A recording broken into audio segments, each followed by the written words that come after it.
Well, it's Groundhog Day, and as you can see, we got a beautiful sunny day here in central Ohio, and thanks to our good friend Buckeye Chuck, he did not see his shadow this morning.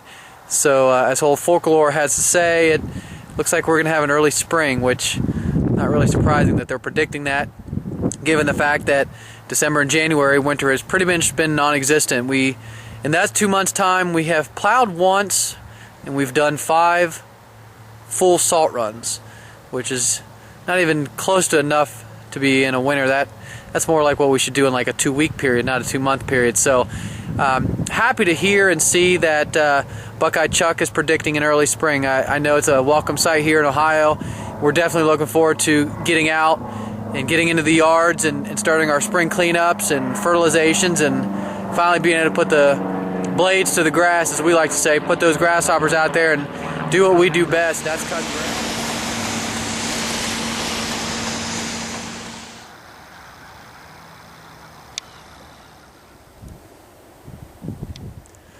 Well, we didn't get as much as they were predicting. They were calling for about a 1 to 3 inch snowfall, and we ended up getting about an inch, maybe a little bit less than that. But what we're dealing with, again, like the last storm we got, we're just dealing with some really, really cold temperature, wind chills, and some big time winds, and a little bit of drifting. But there's not a whole lot of snow in our area to really cause any big drifts. So, unfortunately, we didn't get to go out and plow. I had all the guys ready.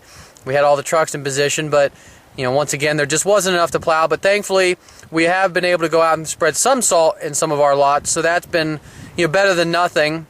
Getting a little bit of work out of this little storm is good. But the sun's out today, so it doesn't look like too bad of a day, but it's pretty cold out. So we got everything done. We're just gonna kind of sit back and see what's next to come. We got another storm coming in another couple days if they're right. Calling for right now maybe a couple inches. So we'll see if we end up actually getting that. Just a clamp, it's not a bracket. It's a clamp, yeah, whatever you call it. That's We just got to loosen it. There you go. we probably want this. Yeah, we're going to need that clamp. You don't want to run just straight pipes? No. That's exactly why we're doing. That's why we're doing here. What we're doing, huh? Yeah. You want to put some blue Loctite on these just because? No. Okay. Didn't have it before. This one will be so you can get out of it, right? Yeah, that goes over that, right? Yeah. So. Okay. Yeah, that's good.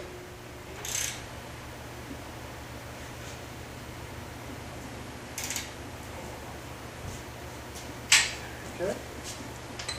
Upstairs?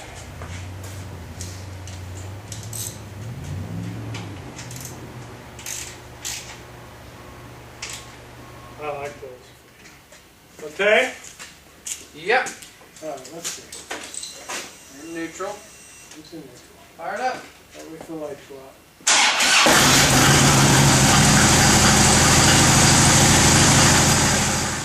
Absolutely. Last February, we were in a lot better shape than we are this year.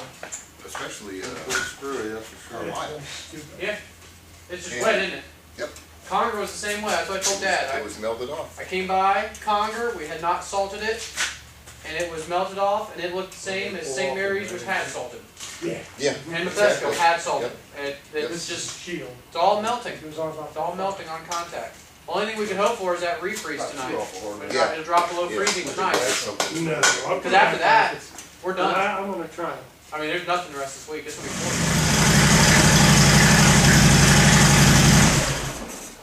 be Yeah, you'll like that. That'll be fun. That'll be much better. Today was kind of a cool day for Senior and I. We haven't had a whole lot to do winter-wise. So what we did today was kind of cool to work on his Harley a little bit. It kind of takes me back to a few years ago when he and I had the opportunity to build a couple choppers.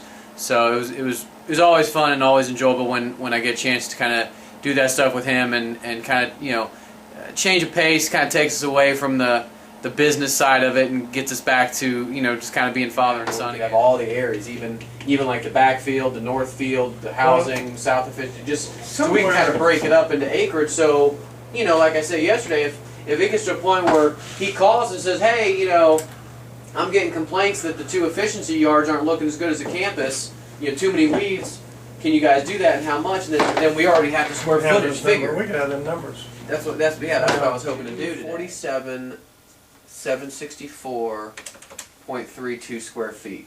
Okay. Divided by 43,560. by 43,560. That's 5.69 acres right there is what we're doing.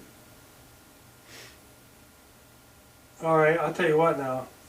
And I think when we added that, we figured You 5 estimated acres. about 5 acres extra, I think, is Mhm. what you did. And then I when you think throw that's that what we easement did. on there, that gives you that extra Yeah. 3/4 Okay. almost. So Senior and I just got done using the Go Ilon software on one of our properties, and what a neat piece of software, what a neat tool that is going to be to have at our use here in the company. It's uses satellite imagery, and you can pull up a property, and then you can measure and get your square footage and your acreage, so when you do these bids and proposals, you can make sure you're getting good accurate numbers, as opposed to the old school way, which we used to do, was taking a measuring wheel out into the yard and walking all over the yard and measuring it that way. So we're really excited here at the company to have that tool at our use and to be able to use it more often on our properties and make sure we're getting good accurate measurements on our properties for fertilizings and mowings and the things we do.